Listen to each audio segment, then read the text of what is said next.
School की library अब नेताओं के प्रचार का अड्डा बनेगी? क्या किताबों के बहाने बच्चों की सोच पर राजनीतिक छाप छोड़ी जा रही है?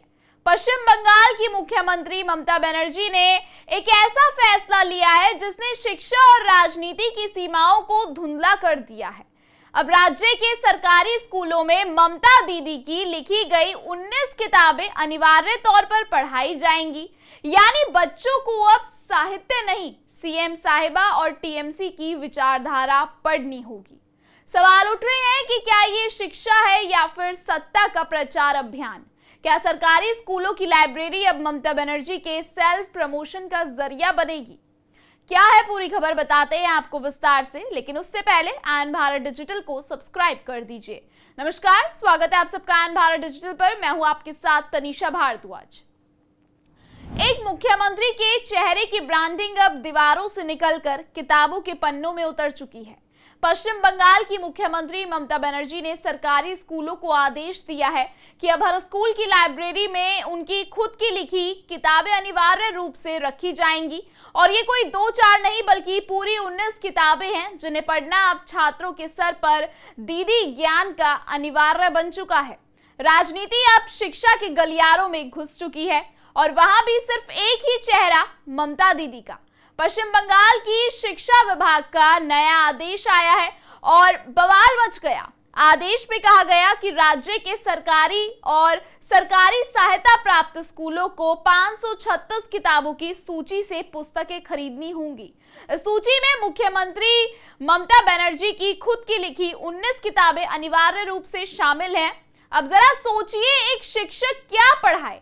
टैगोर की कविताएं या दीदी के भाषण? छात्रों को प्रेरणा मिलेगी विवेकानंद से या ममता दीदी के संस्मरणों से? और ऐसा हम भी नहीं कह रहे हैं, ऐसा लोग लगातार सवाल उठा रहे हैं। कुल 2026 स्कूलों को 1 लाख रुपए प्रति स्कूल की दर से 20.26 करोड़ रुपए का अनुदान दिया गया है। सवाल ये नहीं कि लाइब्रेरी के लिए पैसे दिए गए हैं, सवाल ये है कि उन पैसों का इस्तेमाल सिर्फ एक नेता की किताबें खरीदने में क्यों किया जा रहा है? क्या रविन्द्रनाथ टैगोर, बंकिम चंद्र चट्टोपाध्याय, ईश्वर चंद, विद्यासागर की किताबें अब स्कूलों के लिए गैर जरूरी हो चुकी है? Bengal teachers and employees association के महासचिव स्वप्न मंडल ने 2 टूक कहा,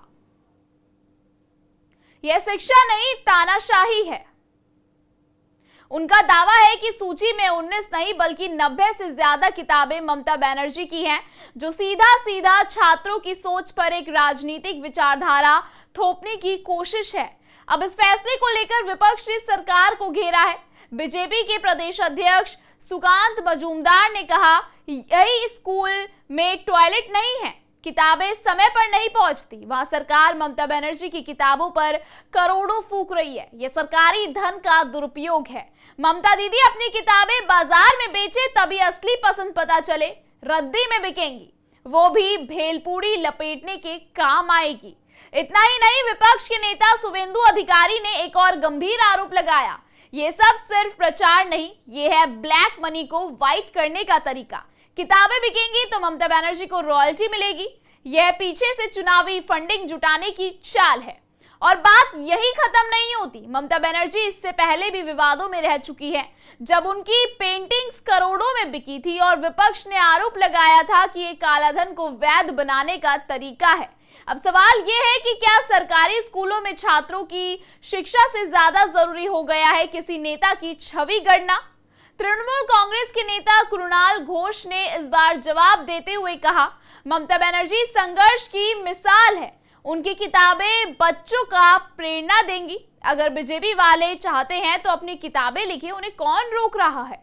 लेकिन इस दलील में खोट साफ दिखता है, क्योंकि बात प्रेरणा की नहीं, थोपने की है। क्या प्रेरणा थोप कर दी जाती है?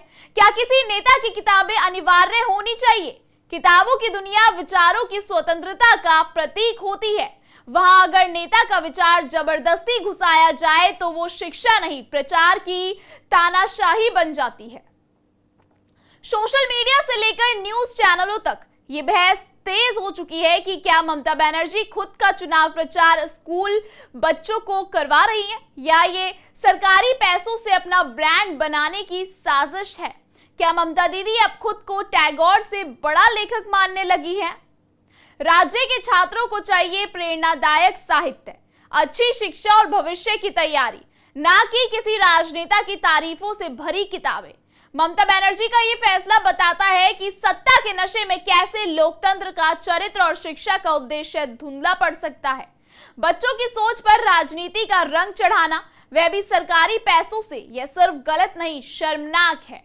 अब समय आ गया है कि जनता पूछे कि क्या ये स्कूल है या दीदी का प्रचार मंच, क्योंकि किताबों के बहाने जब राजनीति दिमागों में भरने लगे तब लोकतंत्र खतरे में होता है। फिलहाल इस खबर में इतना ही। इस खबर में आपकी क्या राय है, हमें कमेंट सेक्शन में जरूर बताइएगा। देश और दुनिया की तमाम खबरों को लगातार देखने के लिए बने रहिए आयोन भारत डिजिटल के साथ।